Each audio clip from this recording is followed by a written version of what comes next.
So inshallah we're going to start. So we have been studying Surah AlJumua and learning the basics of Arabic Quranic grammar and vocabulary through the surah.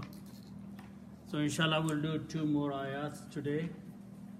Ayat number 6 and ayat number 7 of Surah AlJumua. I will do a simple translation first, so when we break it down, we understand what's the topic and what is the discussion here. So in these both ayat, Allah subhanahu wa ta'ala is addressing the followers of Musa alayhi salam, the Bani Israel, okay? Directly addressing them. So we'll do a translation. A'udhu billahi minash shaitanir rajim. Qul, say. And here the instruction is going to Prophet sallallahu alaihi wasallam, who is receiving the Quran. Say something, speak. And then comes the discussion. Ya ayyuhal ladina, O those of you, or those, okay? Who are those? Hadu, they became Yahudi. Hadu is from Yahudi, those who became Jews, those who joined following Musa alayhi salam, the Bani Israel. So address is here to Bani Israel. Allah subhanahu wa ta'ala in Surah AlJumua here has used the word Hadu, which is not used anywhere else. In the other places in the Quran, Bani Israel is used, children of Israel. But here the word Hadu means they became Jews. Okay? So we'll look into that. Now, what is being said? First, the address is pointed to a group of people. Then it is being said, in za'amtum, if you claim, if you think and you claim something, this, which means Allah subhanahu wa ta'ala is challenging a claim of the people of Bani Israel here by saying, annakum awliya, if you think, if you claim that you are the friends to the wali, the closest, the loving ones, okay? Lillahi, to Allah subhanahu wa ta'ala. Because Bani Israel claimed that they were chosen people. Allah loves them, they are the friends with Allah. Min dunin nasi, other, besides other people. Which means Allah only has chosen you, He loves you, He is your friend, and rest of the people He is not friend with. This is their claim. So Allah subhanahu wa ta'ala says, okay, if you claim like this, if you proclaim a statement that you are the closest to Allah subhanahu wa ta'ala and you are the special one, then do something. Okay? What is that being said here? It's the nature of the human being also that if you like someone, if you love someone, you want to be with that person all the time. If you like someone so much, then you want to spend all your time with that person. So Allah subhanahu wa ta'ala says, okay, if you claim that you are the most loving to me, then you want to be with me. So desire for death. Fatamannawul mauta, so wish that the death comes to you. Challenge here. Now this is also a very important thing, that among all the people, among all the mankind, the people of Bani Israel, the Jews, even present day Jews, they don't want to die. They want to live in this world as long as they can live. They don't wish to die, they don't want to die, they want to cling to the life, even if they get old, so old that they have to put their pupil on the artificial machines for 10 years, they will do it. They don't want them die. So Allah subhanahu wa ta'ala is challenging that if you think that you are special to me, then come to me, and the only way you can come to me is by dying. So desire for death. So Allah subhanahu wa ta'ala is challenging. In kuntum sadiqeen, if you are truthful in your statement. Okay? Now, Allah subhanahu wa ta'ala in the next ayat number 7 is telling others about the response or the idea of thinking of Bani Israel or the Jews. Allah says, وَلَا يَتَمَنَّوْنَهُ. They will never desire. These people will never wish. They will never desire abadan, ever to die. Okay? Why? Bima means why or because. قَدَّمَتْ أَيْدِيهِمْ. What their hands have sent forth, whatever deeds they have done in this worldly life, is their actions, is their deeds, whatever they have sent forth for the hereafter, because they know what they have done, so they would not want to desire for dying. Allah subhanahu wa ta'ala is making a statement, Wallahu, and Allah, Alimun, is fully knowledgeable, bizzalimin, of those who do wrong.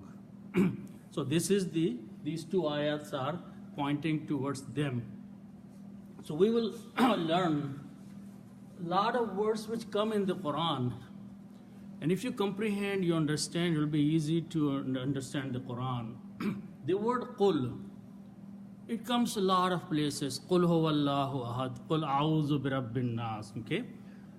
The word starts with these three letters, Qaf, Vav, and Lam. And the meaning of these three letters is to say.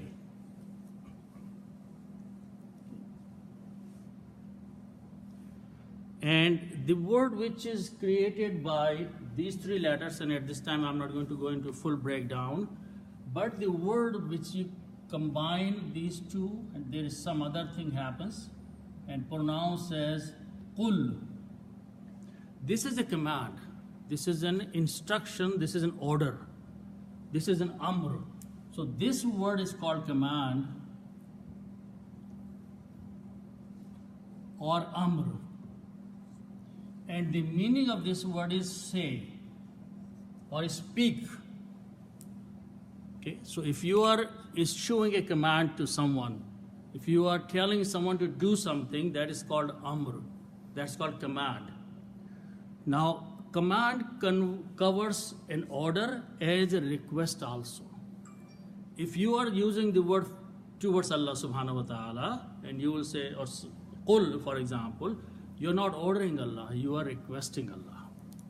But if you are telling someone else to do something who is probably lower or in a status than you, then you will say, this is an order, do it.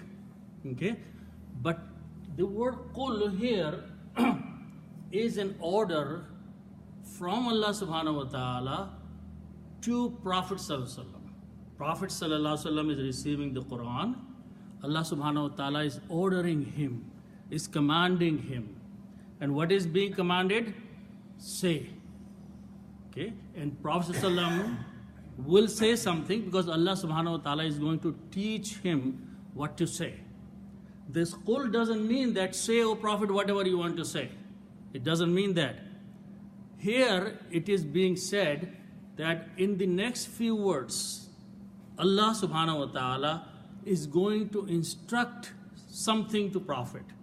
And then, O Prophet ﷺ, go and tell these to people. So that is the meaning of the word qul. So you will see in the Quran, whenever qul comes, you can assume that something is being said after that. For example, qul huwallahu ahad. Okay? Allah subhanahu wa ta'ala is commanding Prophet ﷺ, O Prophet, say, speak. Now, what to speak? These are the words to speak.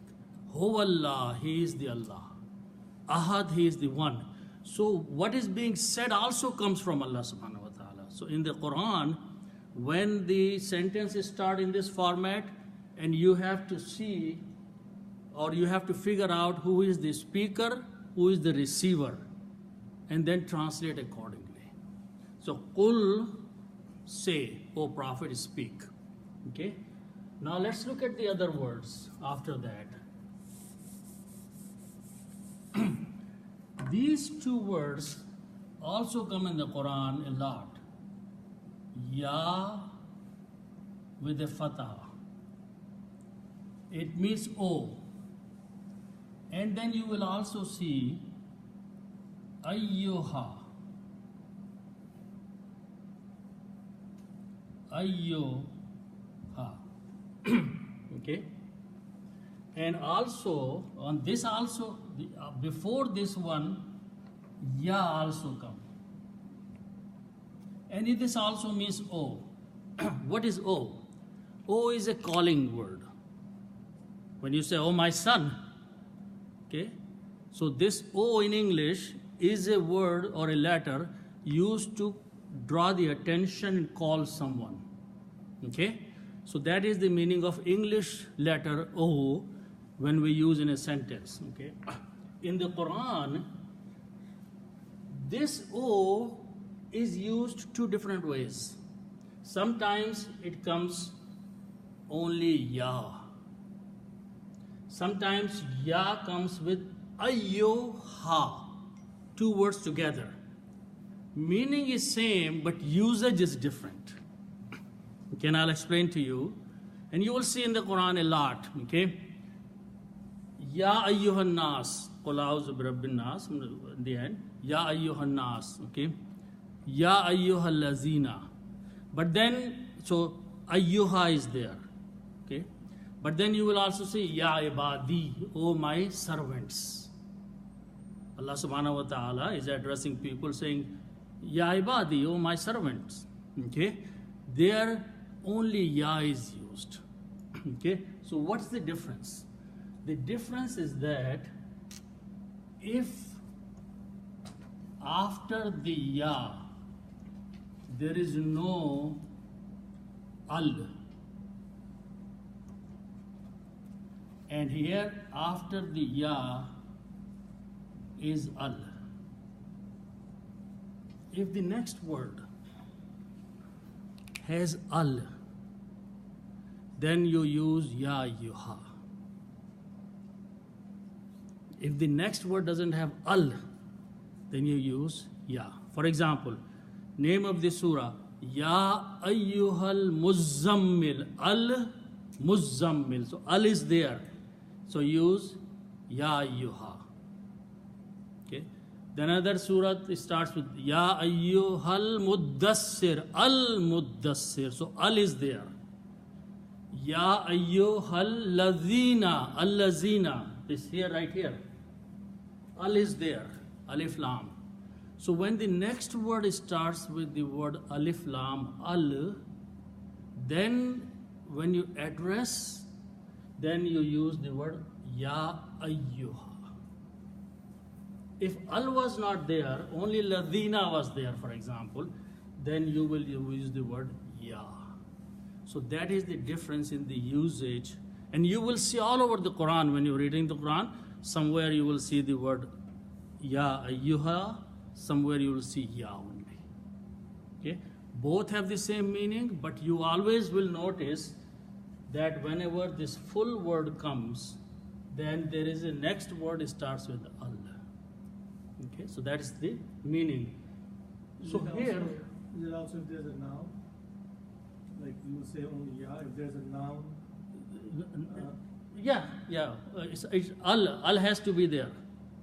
And usually, Ya al-Alim, Ya ayyuhal Alim, you will say that. So Al, just look for Al. Okay. Yeah. If the next word is... Like we say Ya Allah. Yeah. Okay. Allah, in this situation, Allah is the name of Allah subhanahu wa ta'ala. That is, say, so there in this word, Lafz Jalala, this word Allah is called Lafz Jalala. There are two opinions about this word. One opinion is that this is a name that was given to him, the one who created. And the other opinion is the one which I did the breakdown in the beginning, that you can start with Ilahun, you can put Al before that, and it becomes Allahu. Okay? So the people who say that Allahu is the name of Allah, it doesn't have any grammatical meaning. So those people say because it has a ya in the beginning, you don't say ya ayyuhu Allah.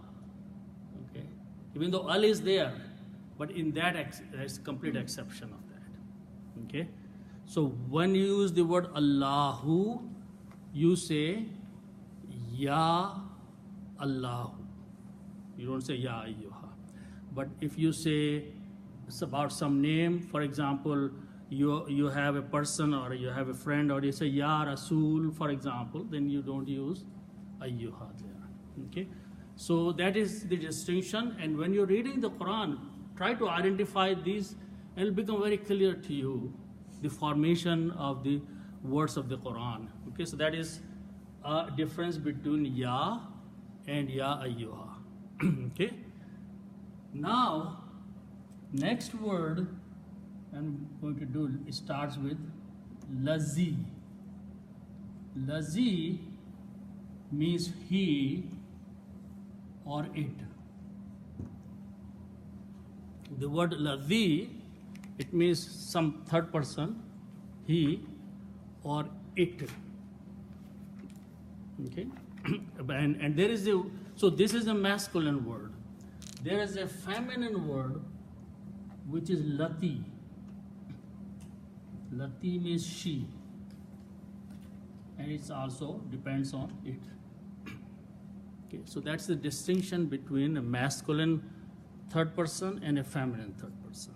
Okay, now this is the word we need, ladhi. Okay, and its plural is ladina. Lazina means they. Ladina means they, more than one person, third person. Okay, then we apply al before that. Al, remember when we talk about al means the.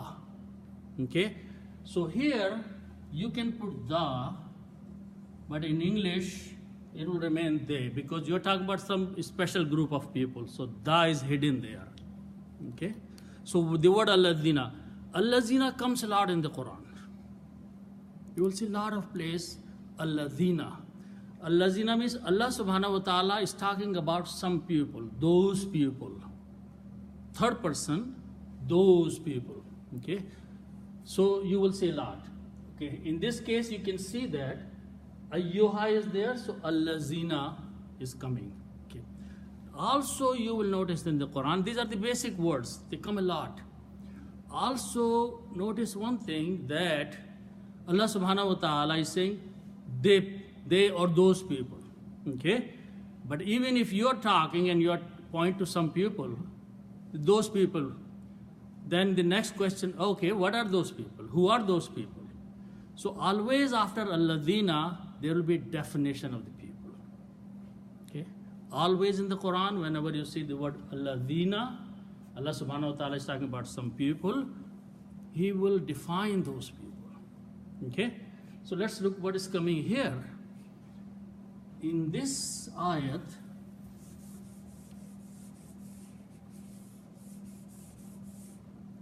the word is ha, vav, and dal. Okay? Actually, ha, dal, and vav. Dal and vav. This means, I think I want to go back to vav and dal. This means to become Jew, to become a follower of Bani Israel. Ha, vav, and dal. To become Jew. Okay. Now we also learned that if we have these three letters, fa and lam, fa'ala, and the meaning of this word is to do.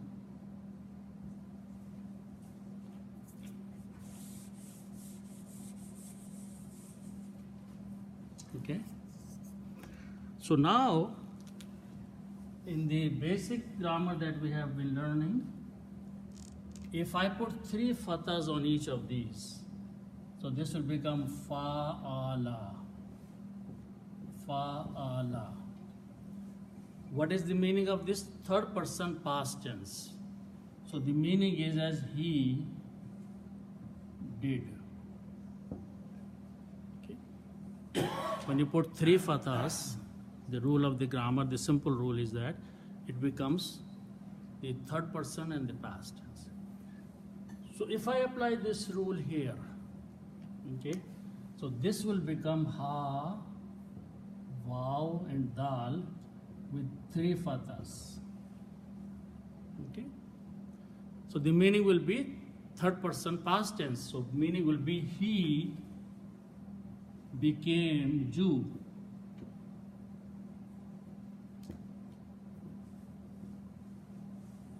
Okay. Now this waw is a weak letter and it has the sign fataha, which is the sound of alif. So in the pronunciation, we pronounce this as an alif. So this word is becoming ha da. Ha da means he became Jew. One person became Jew. Ha da. Okay. When we add a waw, it becomes a plural. For example, if I put a waw, it becomes fa'alu, and the meaning will be they did, plural. So you add a waw here, and because of the waw, you pronounce ha-du, and we write an extra alif, which we don't pronounce. The meaning of this word will be they became Jews.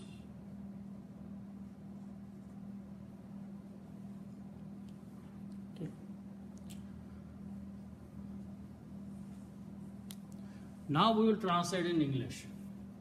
Qul, say, O Prophet, Sallallahu, Ya ayyuhallazina, O those, allazina means those,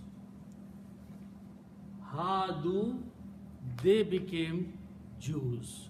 So proper translation will be, O those who became Jew. Correct English will be, we will have to change this by who became Jews. So Allazina's definition is now the Jews, those who became Jews. So Allah subhanahu wa ta'ala is addressing Prophet sallallahu alaihi wasallam, is telling Prophet sallallahu alaihi wasallam, address the Bani Israel, the people who are following the Musa alayhi salam, calling them by this title, Allazina hadu, those of you who have become the Jews. Okay, so address is to them. Now, after that word, a message is being conveyed. What is the message? In za'amtum. So let's look at those words. Okay, the message.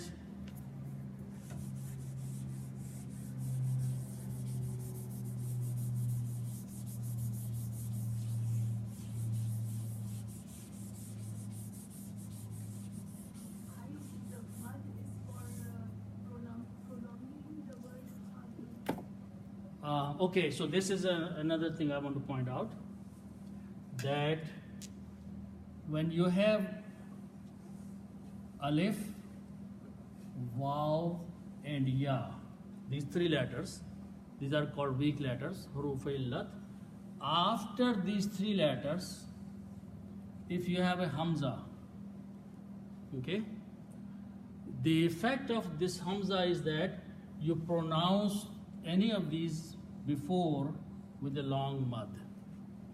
Okay?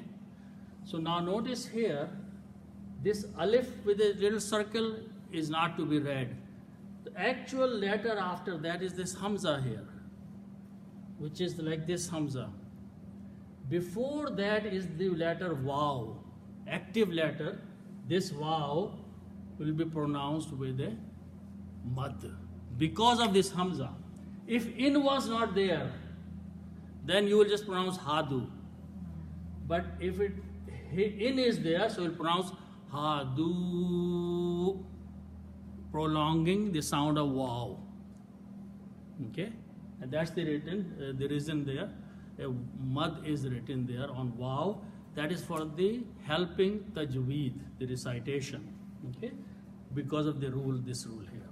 Okay, so after this, Allah subhanahu wa ta'ala is telling Bani Israel and Prophet sallallahu alaihi wasallam through the message of the Quran. In simply means if. It's a conditional statement. So in with a kasra here, in means if.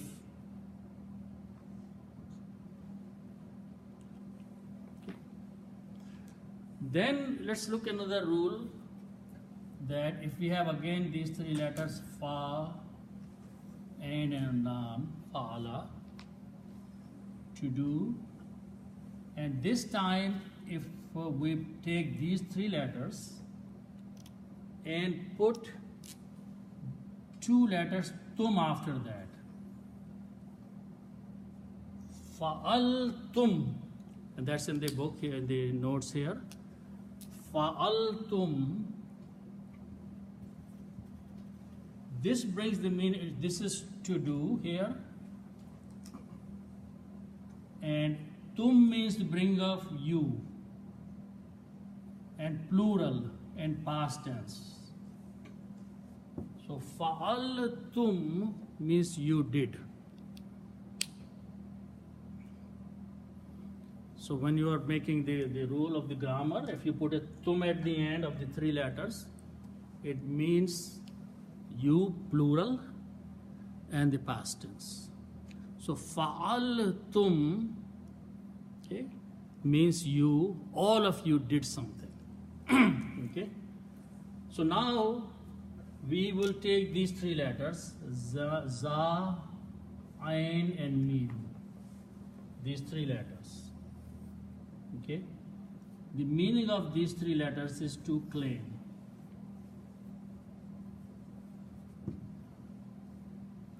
Za'ama, za, ain and means to proclaim or to claim something. To have a very strong opinion and word about something. Claiming. That is za, ain, mim. So if you apply these three letters with this grammar, this will be za'am tum. Just replace fa, ain and lam by these three letters. So the word will be za'am tum. Exactly. And that's the word in the Quran. The meaning is, if you claimed, in means if, you did, you claimed, or you are claiming. Okay? So that is the word za'amtum means. Which means Allah subhanahu wa ta'ala is saying that through Prophet ﷺ to Jews, if you're claiming something, if you're mentioning something with a firmness, that is claim. So that is the meaning of za'amtum. Okay? Now, what is that you are claiming? The claiming is two words after that. And we'll break down here both of them. The word is inna. And another word is anna. These two words where the letter alif has a hamza on the top and a hamza at the bottom. Anna and inna. Inna has the meaning surely, definitely, without any doubt. That's the meaning of inna. Okay? Anna has two meanings. Anna also means surely, and anna also means that. So this has two meanings, 1 and 2, and this has one meaning. Okay. Okay. And there are few other things that we will follow, but right now, the next word is made of two parts, anna and kum. Okay, so this word is made of two parts, kum. Okay, and kum means you all, plural. Kum means you. Okay, now here is the option. You can translate anna either way. Sentence will be complete. Annakum, that you are, or you can say, surely you are. You are claiming something, and in your claim you are saying, surely we are. Or in a continuity of the sentence, you can say, that you are. So it will fit both. Okay. What you are. Next word is awliya'u. Okay. So the word we will here start with these three letters, waw, lam and ya.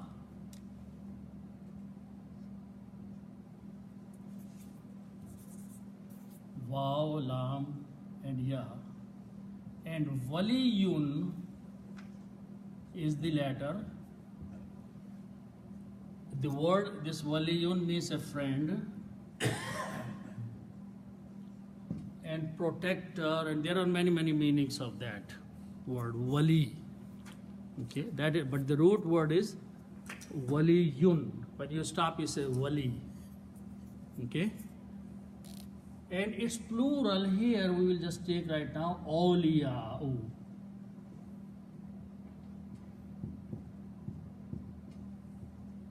Is friends.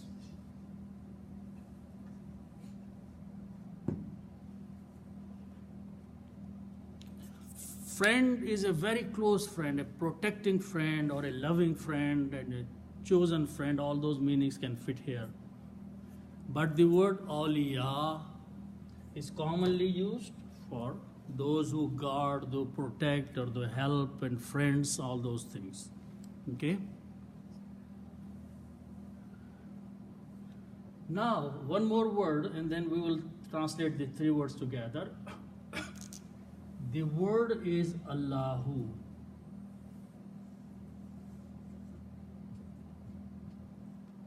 Allahu, and combined with the letter lam with the kasra.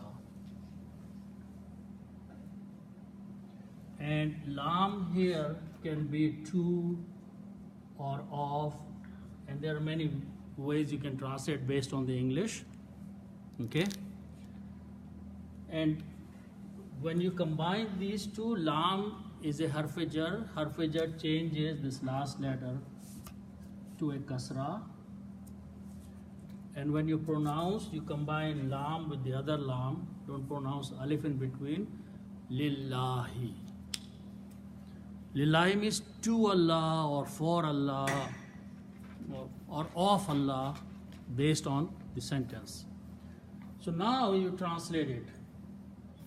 In zahamtum, if you claimed, annakum, that you, you means the Jews, awliya'u lillahi, are friends of Allah. If you claim that Allah only belongs to you, if you are friends and Allah is your friend, or only Allah loves you, or only Allah protects you, this is what you claim. Allah subhanahu wa ta'ala is reminding their claim to them, that this is what you say, this is what you claim, that you are chosen people. Okay?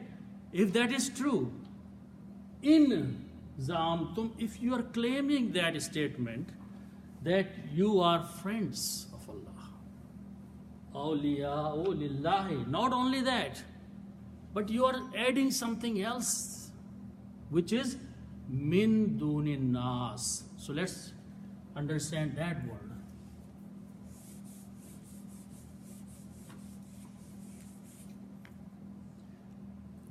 So the word is annasu.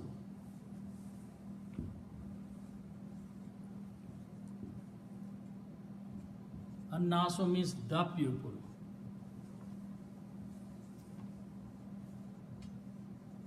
Okay, common words we read all the time. Qul a'udhu bi rabbin nas. An-nas, the people. Al is there, the, and nas is people. An-nasu, the people. Okay, and then the word is dun. Actual word is dunun. Okay, it means other.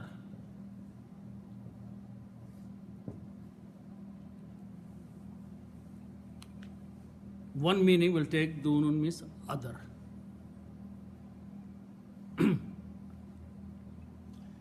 And if we combine these two, okay, as we have learned few times, that if we take the word kitabun and combine with another word Allahu, so it becomes book of Allah, but we have to make some changes in the Arabic word to fit the word of in English. So we are going to combine these two words. Other in English will fix the English, but it will be like some people and some other of them. Okay, so this will, the rule will be when we combine, and I'll translate after together.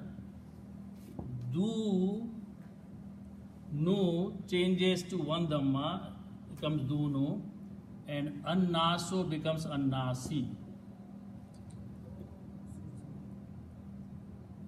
Annasi, just like kitabun becomes kitabu, Allahu becomes Allahi, book of Allah.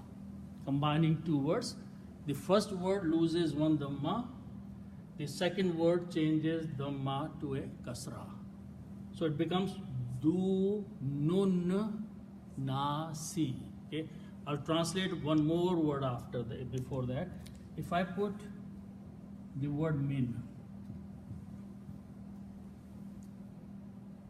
min here will be translated as then, from or then. Okay, and min is a harf-e-jar. Harf-e-jar also changes the last letter, so it becomes duni.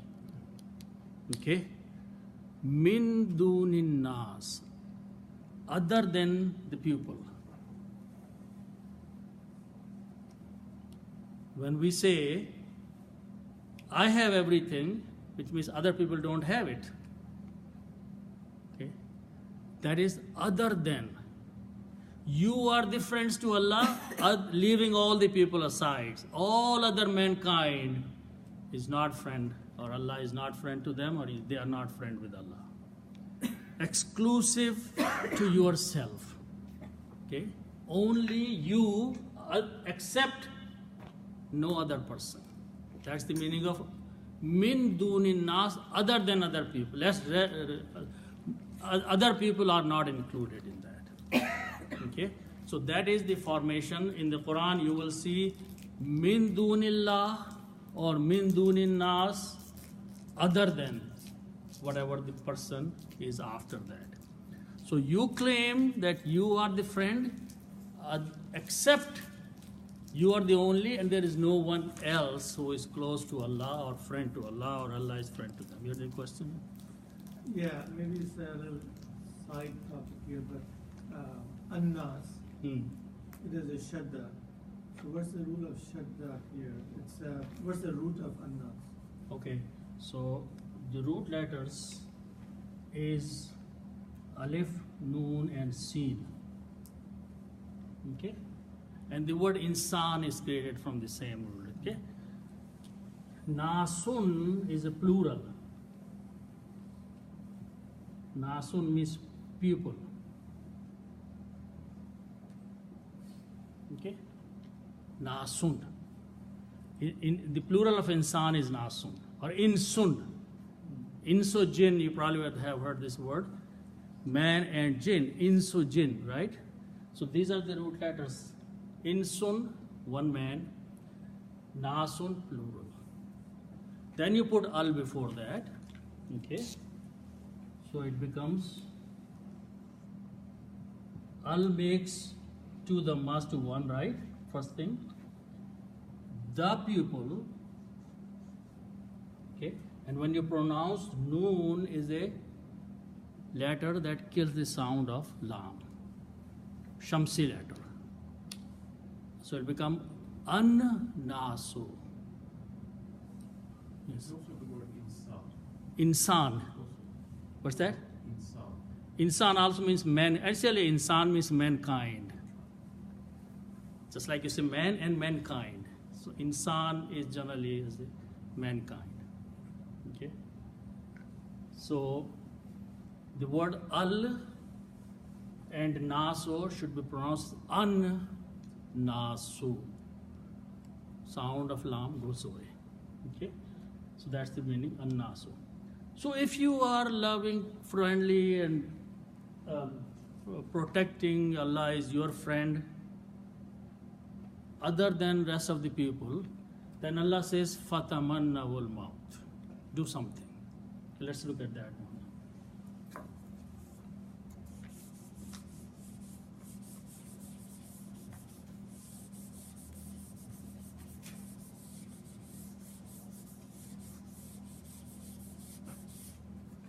Okay, so the first word, I'll break down the second one. First one is meme. Let's look at this word. Meme, wow, and ta. Okay? The meaning of this word is to die. Okay? And the noun from this will be mautun. Mautun means death. Mautun, when we stop, we say mouth. But the word is mautun, means death. Then you put al before that.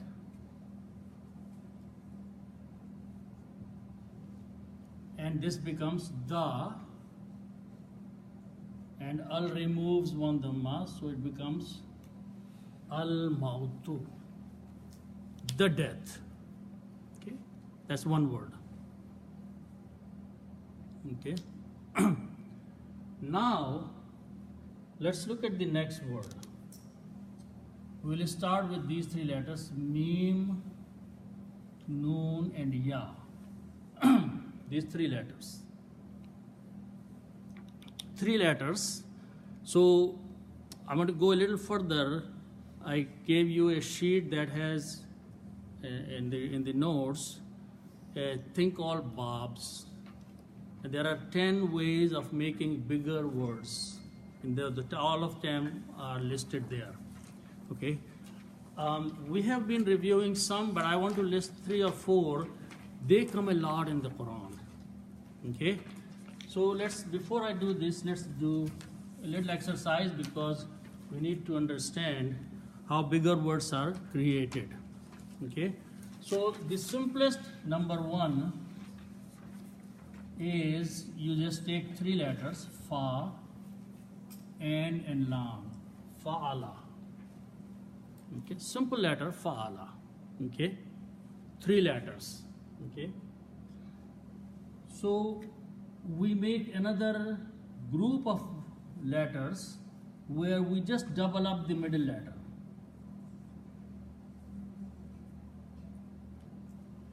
Okay. And we have discussed this word few times. For example, alama and lam means to learn. If you put a shadda on the middle letter, the word becomes allama. Allama means to teach. Okay? So in English, you have to have 2 words. Activity is same, learning and teaching going on. But in English, we have to use the word learn and completely different word teach. In Arabic, because they are very close to each other, all we doing that, we are putting alama, 3 letters, and this one is allama. This means to learn, this means to teach. So that is one way of making a bigger word, is add a shadda on the middle letter. Okay? So that's number 2. Number 3 is that we take the same 3 letters and this time we add alif in the beginning. And this is called rule number 4. Okay? These are the rules that come a lot in the Quran, so I'm just explaining only those. The rule number 4 is when you put in alif in the beginning. Okay, let's take an example to understand that. We have a word here which, let's say, kharaja. Kharaja means to go out. It comes in the Quran also. Kharaja, kharij, to go outside. Okay. When we make this bigger word, this becomes akhraja. What's the meaning of akhraja? Akhraja means to send out, expel someone. They are very close because the end result is that you are out of the door. In one case, you are going by yourself. In the other case, someone is sending you out. Very close words. In Arabic, very closeness in these two activities. They decided to make the word very close to each other. Just by adding an alif, it becomes to send out. Without alif, it means go out. Okay? So, this is another way many words are made. Just by adding an alif in the beginning. Okay? So, always it starts with the 3 letters. One rule is this one. Another rule is this one. Okay? So, that's like another rule here. One more rule, which is number 10 in that list, and that rule is that we put a ist in the beginning. 3 letters: alif, sin, and ta.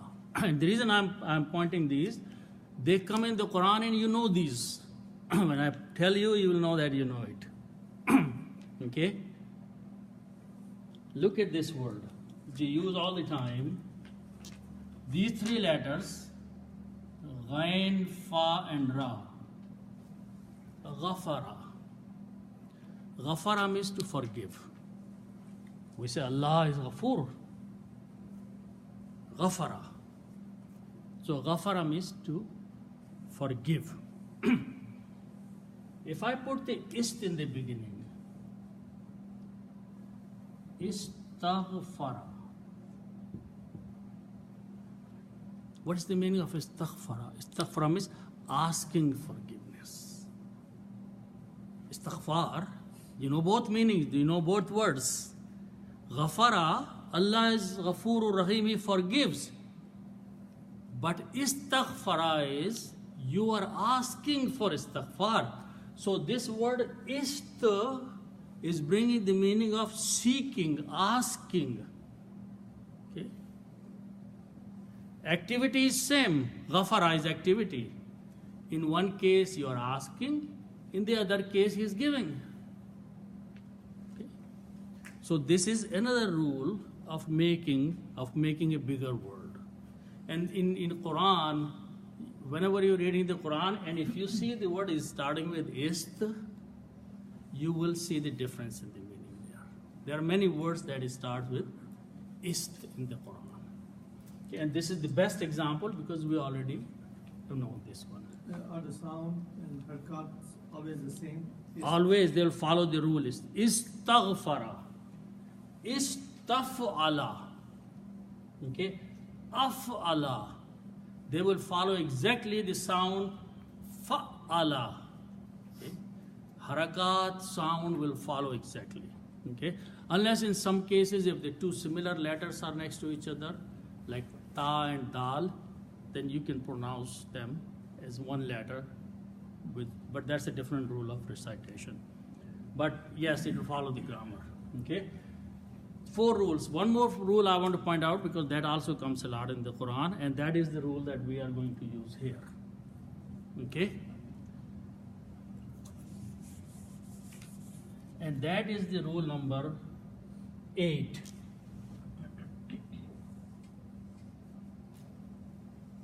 Rule number 8. Okay? And in rule number 8, what we do, we put a ta in the beginning and a shadda on the middle letter. Tafa'ala. Okay? Ta in the beginning and middle letter ayn has shadda. These 5 rules come a lot in the Quran. You will see a lot of words following these. Okay. It's number 5. Huh? It's Bab number 5. Bab number, oh, this is 5, yeah. Number 8 is iftala. Okay. Tafa'ala.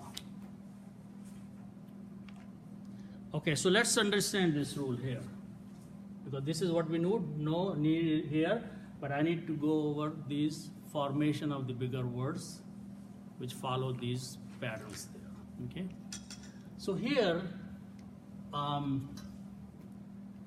we'll just take this rule here, tafa'ala. Okay, so we started with this word Mim, Noon, and Ya. Okay. Now, if I apply this rule, then what am I doing? I am applying a ta in the beginning and a shadda on the middle letter. Okay. So when we learn this letter, its sound is ta fa ala. Ta fa ala. When we put the harakat, that's how we pronounce this. Ta fa ala. So this becomes ta man ya. Okay. Ta man na is 2 shaddas here, right? 1 shadda 2 times. So harakat will be ta manna. Okay, I can write down this word together, ta manna, ta man, and this fatah on the ya is written with a small alif here. Short alif, sound is ya. Tamanna. A lot of people know this word. Okay. Tamanna means to wish, to desire, to want something. That's the word tamanna. It's commonly used in Arabic and English, in Urdu and all those places. Tamanna. Tamanna means to desire.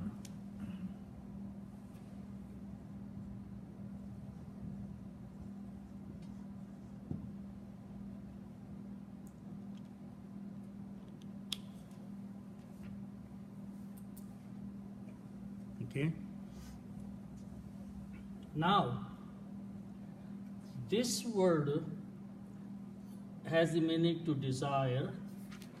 In the Quran, let's break down the word fatamanna, woo. Okay? Because that's coming from this word. So fa letter, fa first letter on the word, fa means then.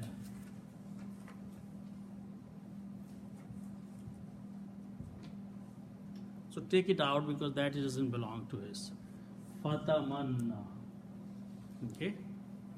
Last letter, vav, and I've been mentioning, is used for plural. Okay. And the middle letter is this here. And this is a command. This is an order. Desire. All of you desire. All of you wish. Leave the fa, because fa is a reply of the in. If za'amtum, in za'amtum, if you claim that you are the friends of Allah, then do it. Do what? Then desire. Wish. So this fa here is a response of the in. If you think you are strong, then come and do it. So if and then, when come together, is bringing the condition and a response of the condition. Okay? Middle word, take out the waw and fa, which is basically, as I explained, for is plural. Then Allah subhanahu wa ta'ala is saying that then wish, then desire. Desire for what? Al-maut. Okay.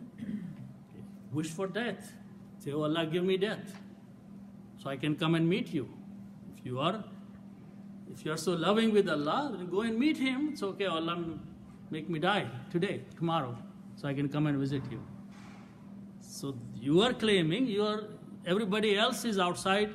You are the only one. Allah loves you and you love Allah, and Allah has chosen you, so then you be with Allah. Okay? So this is a big challenge. And it's against their nature. Against the nature of the Bani Israel. They don't want to die. They want to live in this world forever. Okay? So Allah subhanahu wa ta'ala has challenged them. Now also, the word here, which is point out, when we made this word, it was al-mautu, but in the Quran is al-mauta. Okay? We have gone through this exercise, but I want to remind you one more time that the word, the example when we used was khalaqa, he created.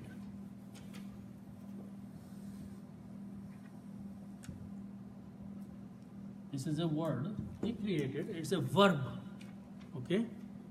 And if I take another word, al-insanu, this exercise we did that, but al-insanu, the man. Okay?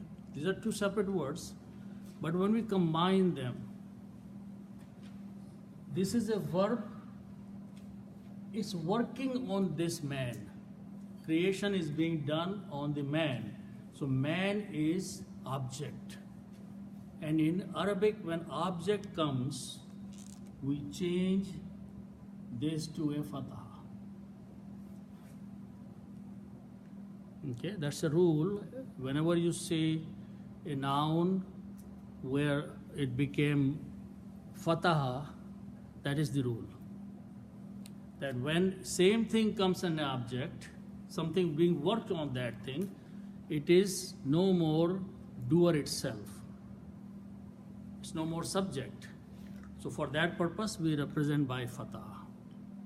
So fatamannavu, this is your tamanna, your desire, and desire is being worked on what? Al-mautu. So it become al-mauta.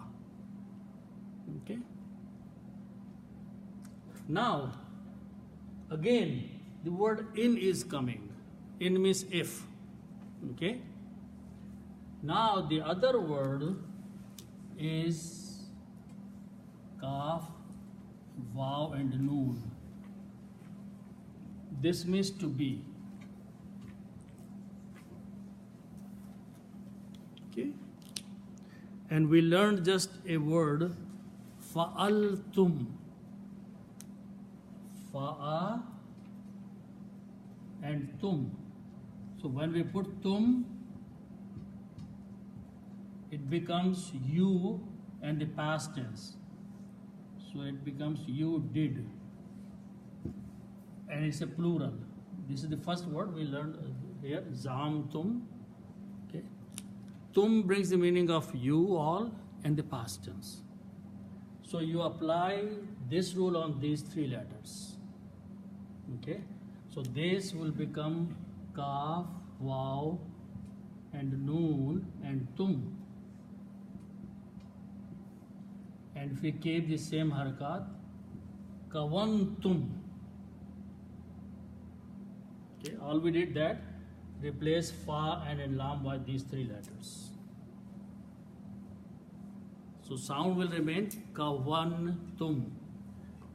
To be, the past tense of this to be is you were.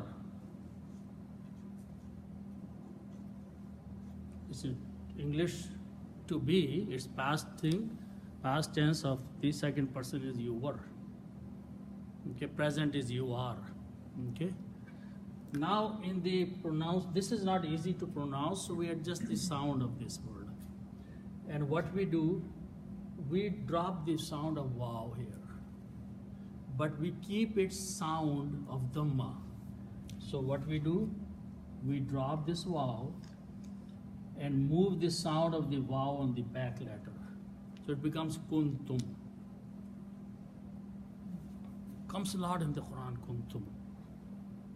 It means you were, or you are, or you have been.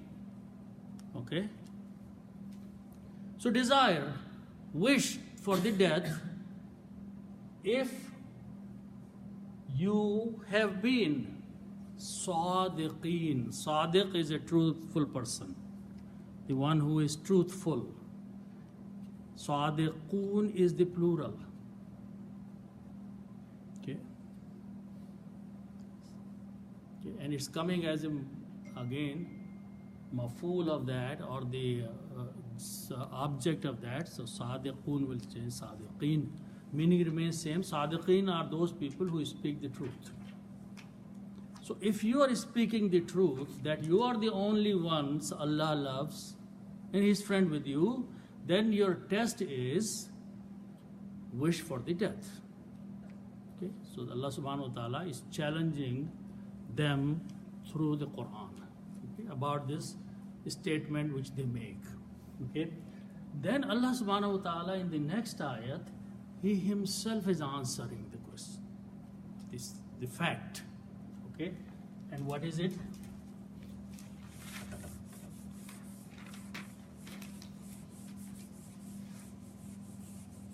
And the statement starts with the same word tamanna. We just learned the word tamanna.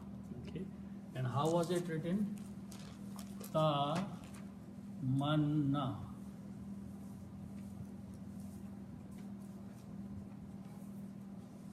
This means to desire.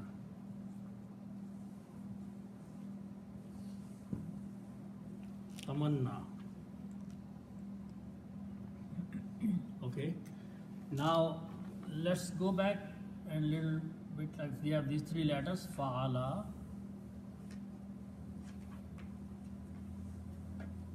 which means to do.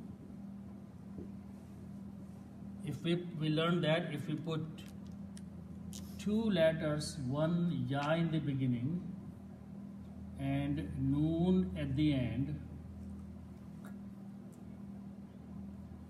and wow for the plural. Okay, so this is plural, and this is for third person and present tense.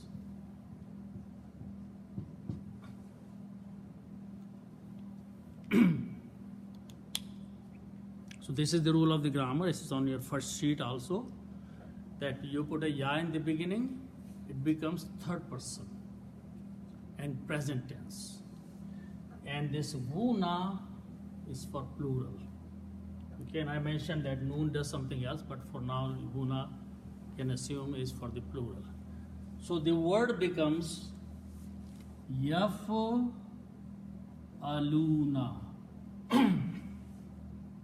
Yaf'aluna.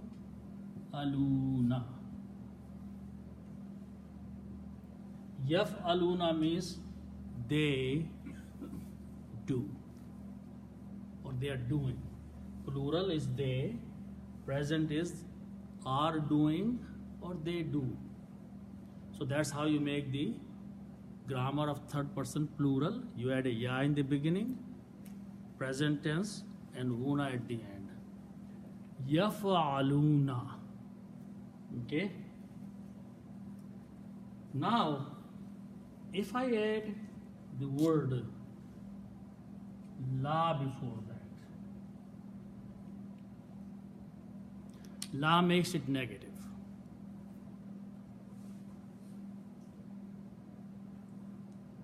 La yaf'aluna, they don't do it. Yaf'aluna, they do.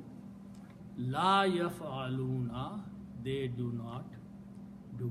Or the grammar of the present tense and the future tense is same. So you can translate they will not do. La yaf'aluna can be translated as they are not doing or they will not do. Okay? La yaf'aluna. Okay? Now if you look here, the word, take out this last letter who from there. Okay? So let me write down that.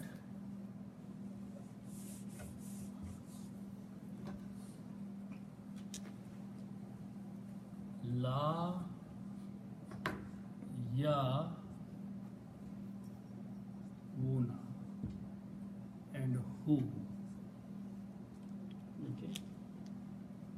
I took out the last part who, which is actually in the, it is written this way. This is who. It is written this way here. Okay, who.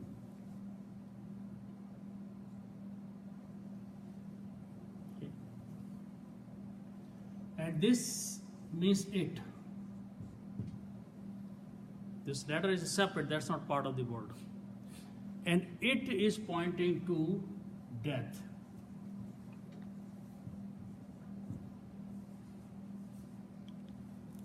Okay. So if I took out this, then I have la, which is bringing the not, ya, which is bringing present tense and third person, buna is bringing plural.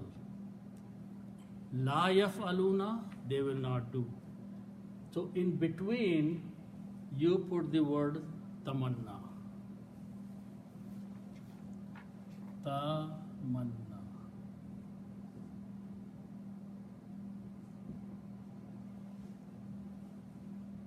And tamanna means to wish, to desire. Okay? So the meaning of this word will become they will not desire. They will not wish. Okay? And when you start pronouncing, you combine noon with the vowel, so yatamannauna. You have to look here to pronounce it correctly. Yatamannauna. They will not desire, they will not wish. Okay? Who it means the death. They will not wish for the death. Okay? So the purpose of making bigger words is bringing deeper meanings. Okay? So by focusing on these small things, you can break down all these words are bringing separate meanings. La is bringing not. Ya is bringing meaning of present tense, third person. Vona is bringing the meaning of plural. So whatever the middle portion of the word is, that's actually the vocabulary. Tamanna, wishing. La yatamannauna, they will not wish. Who? It means the death. They will not wish the death. Okay? So Allah subhanahu wa ta'ala first challenged them, and instead of waiting their answer, because Allah subhanahu wa ta'ala knows, He Himself presented the answer, that they will not do it. They will not desire for death. Okay? Not only that, the word after that is abadan. Abada means ever. Never they will desire. Abada, okay, when the word is abadan, but when you stop, you say abada, but the word is abadan. Abadan means ever.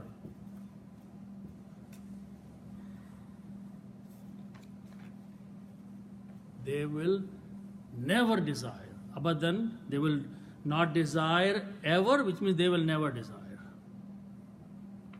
Okay.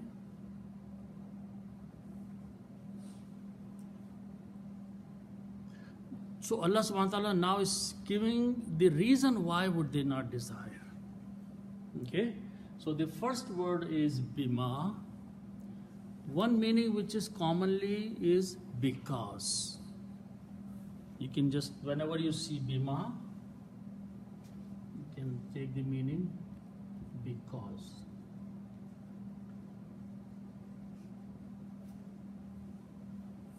Okay. Also, one thing to notice in the recitation, that the word is abadan here, which means it has these two fathas have the sound of noon. The way saying abadan, okay? But after that is a verb letter ba. So when noon and ba come in this order, we pronounce this noon as a meme in tajweed instead of noon. So the pronunciation will be abadam bima. That's the rule of recitation. That's the reason they put a little meme there in the writing, that don't pronounce the noon but pronounce meme. The reason being there is a ba after that. Abadam bima. They will never desire for death because. Bima is because. Okay. Now let's look at another word here.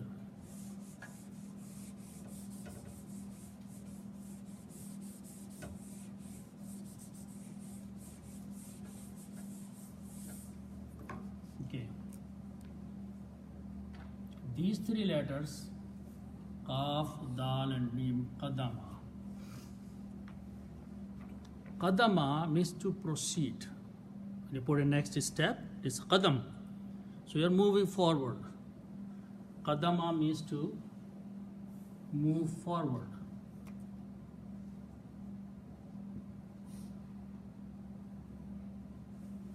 And these are three letters. Okay?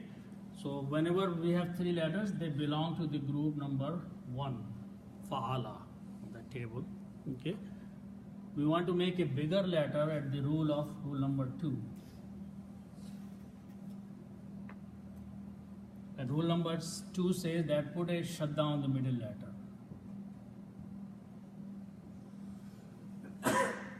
So it becomes qaddama. Qaddama has different meaning. Qaddama means to send something, to send forth. Means you ahead of time you are sending something to someone. Send forth. So the difference is, in Qaddama you are moving forward, in Qaddama you are sending ahead of you something. So that is again, see the beauty of making these rules, Bab number 2, that just by a small change, you can bring a meaning which is different but very similar. Qadama and Qaddama. Qadama, you are going yourself ahead of time. Next step is the future step. Qaddama, you are sending something ahead of you. Okay? So that's the word Qaddama. Okay? So Qaf, if I put a fatah on them, Qaddama, and this is the first time we learned the word Sabbaha in the beginning of this surah. Okay, that was also shut down the middle letter, okay, to glorify. Qaddama means he sent. When you put 3 fathahs, becomes the grammar of third person he and the past tense. he sent forth. Someone, he sent something ahead of time. He sent forth. Fa'ala, he did. Qaddama, he sent forth. If I put a ta at the end, so it becomes qaddamat. Qaddamat, this brings the meaning of she. She sent forth.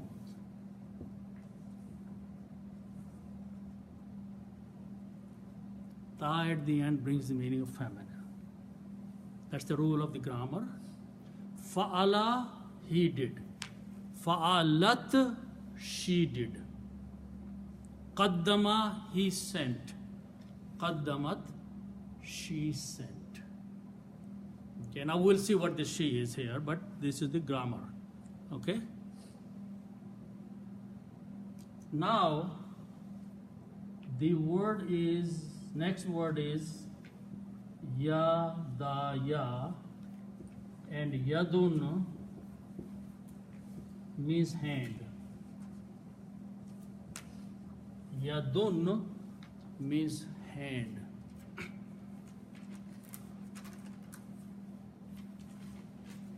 One hand.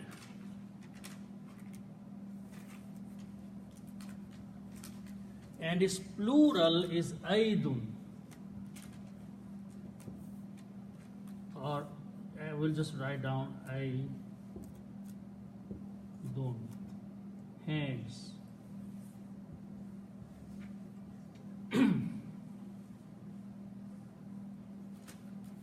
Plural. And body parts are in pair feminine. So hands are feminine words. That's the reason we are using qaddamat, not qaddama. Okay?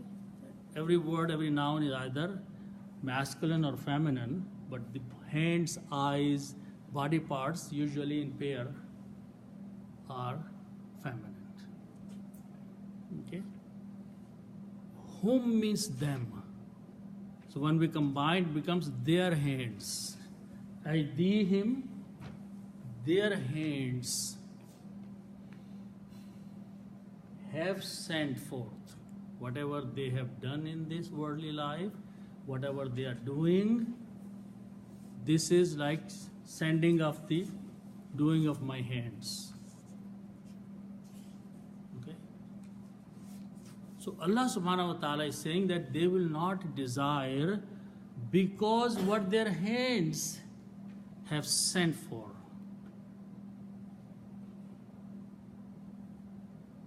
So,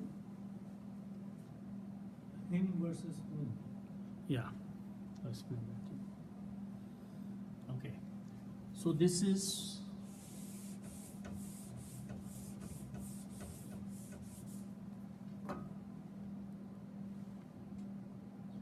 this word is whom, right?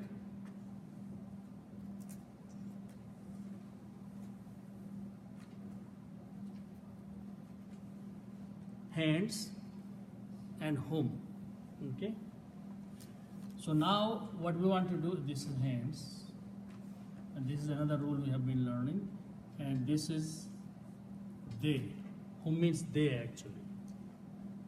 Okay? Then you put off in between.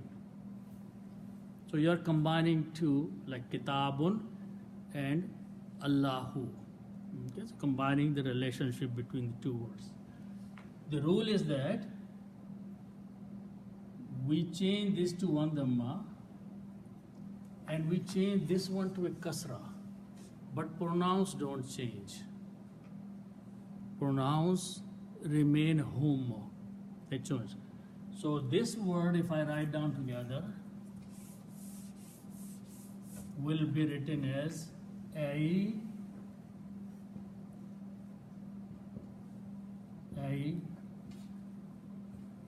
D and whom.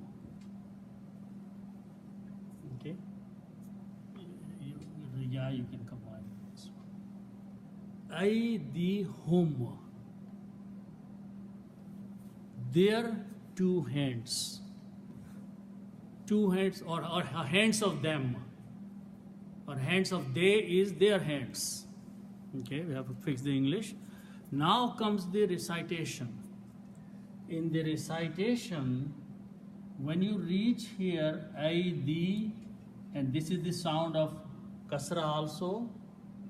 So you have deep kasra sound, di. If you lift your tongue to pronounce ha with a dhamma, it will not sound very good. So in the recitation, they pronounce this as a kasra, just for recitation. Grammatically, it is home. Grammatically, it is home. But the recitation comes with rhythm and easy to pronounce by the same place which is called makharij of the tongue. So it's easy to pronounce he if everything else is he. Easy, smooth. But if you try to raise your tongue from kasra to dhamma and above and down, it will be not very rhythm to pronounce and easy to pronounce. So for the purpose of pronunciation, we pronounce aydihim. And we write that way. But the word is still home. Okay? So that's the reason of aydihim. So they will not desire for the death because what their hands have sent for. They will know that they will get punished. They are not going to sit with Allah once they die. So this is their claim. This is their false claim in this worldly life, that they are friends of Allah. Okay? So that's what the meaning is. Then the next word is wow, means and. Allahu and Allah. Okay. And this ayn, lam and mim means to know. Okay.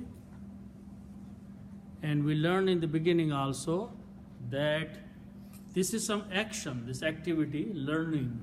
Okay. The person or whoever is learning or knowing, not to learn but to know. It can be, so if they have, you have these three letters, fa'ala means to do. You can make a doer by adding an alif. Fa'ilun is a doer, he's doing something.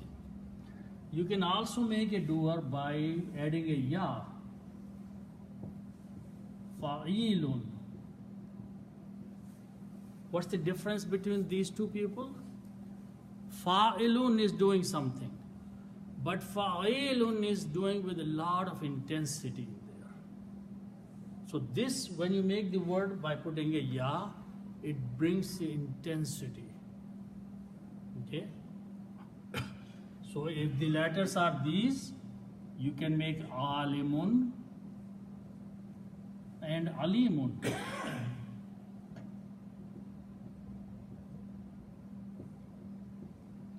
Alimun. Alim is someone who knows, but alim is the one who knows a lot. Intensity. So Asmaul Husna, the names of Allah subhanahu wa ta'ala are at this wasan. Rahim, Azim, Kareem, Qadir. They have a ya in them. Intensity of everything there. Intensity of rahmat, intensity of knowledge, intensity of qudrat. So this is how the deeper meanings are. We just read Allah knows, Alim, Allah knows. But these are the actual difference in the understanding. And they come only when you try to understand in the Arabic. Okay? So it's very important that we focus reading the Quran with the understanding of the language. Okay? It's very hard to explain until you bring these concepts in there. that why these words are formed the way they are formed. Okay? So Allah knows best. He has a lot of knowledge. Okay? Alimun. Okay? Alimun of what? Bizzalimin. So let's look at this word. So is it like Wallahu Alam or Wallahu Alim? A'lamu knows most. That brings the concept of superlative degree.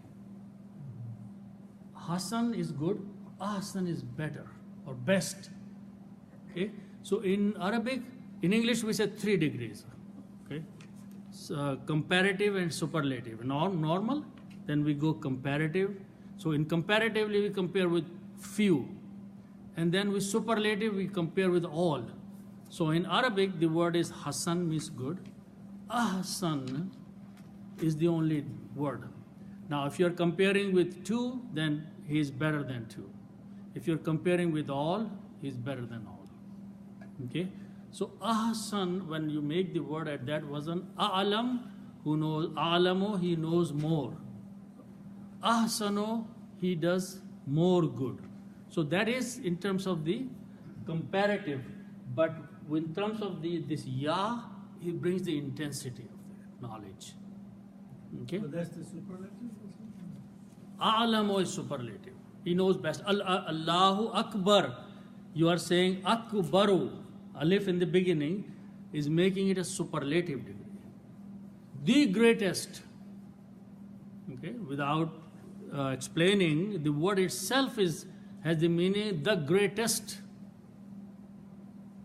Okay, if you say Allahu Kabirun, that means Allah has a lot of greatness in it, intensity of the greatness. But when you use the letter Alif in the beginning, it makes it superlative. Okay. So the word is Zalama. Let's look at the last word. Zwa, Lam, and Mim. It has many meanings, just take to do wrong. Sorry, so one more. So if superlative of Alim will be Alam. Is it? No. Superlative you make of not with the intensity, but the regular ones. Okay, so let me finish this. I'll go back to explain to that. Okay, let's Zolama to do wrong. Okay, now we just learned that if I put an alif, it becomes the doer. Zalimun, wrongdoer. Like fa'ilun. Okay? Alif will bring the meaning of the person who is doing wrong. Zalimun. Okay? Now we are going to make it a plural, which become zalimuna. Zalimuna, wrongdoers.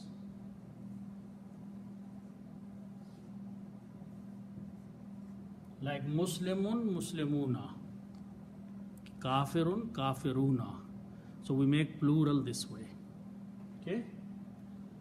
Then you put al. Al brings the meaning of ta.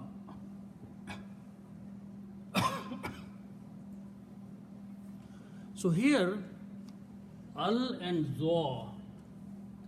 Zo is a shamsi letter. It will kill the sound of lam. So we'll pronounce az zalimuna. Zo 2 times. No pronunciation of lam. Az zalimuna. Okay? Az zalimuna means the wrongdoers. And then this B is of. Harf-e-jar. Okay? Harf-e-jar is the one, remember we just learned that if you put before a word, which is a noun, it changes dhamma to a kasra. We just learned the word Allahu,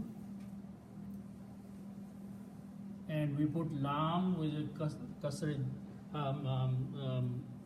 kasra is a harf jar, so it changes Allahu to Allahi. Okay, Bismillahi. Okay, B and Ismillahi. Well, that was a mudaf ilayh. So this changes to a kasra. Okay, if the word is singular. So what it actually did, it changed the sound of dhamma to the sound of kasra, the sound of u to the sound of e, right? Here when we put before a plural, in here there is no dhamma here, but this is the sound of u. So it will change the sound of ye. Zalimina. So zalimuna become zalimina. Only because of the B. If B was not there, then it will remain zalimuna. Meaning is still same, wrongdoers. But it is the rule of the harf jar that it changes zalimuna. If it was mu'minuna, it will become mu'minina. In the Quran, you will hear the word munafiquna, munafiqina. Okay, next to each other. Some word is acting on to make it. Okay? One of them is this way, or there are other rules also. So, and then when you pronounce, you don't pronounce this al, you pronounce bizzalimina. Wallahu alimun, and Allah knows best with intensity. Bizzalimina, of those who are wrongdoers. And when you stop, this fatah should be pronounced as a sukoon. And in tajweed, they usually stretch on the ya. Bizzalimin. So when you stop at the ayat, the last letter, harkat, should be sukoon. And if the ya before that, or wa before that, or alif, stretch on them. Bizzalimin. So Allah knows best, or He knows strongly with His strength, or with a lot of knowledge about those who do wrong. So what is Allah subhanahu wa ta'ala is calling these people zalimin. Allazina hadu, in the beginning of the ayat, is being addressed as zalimin.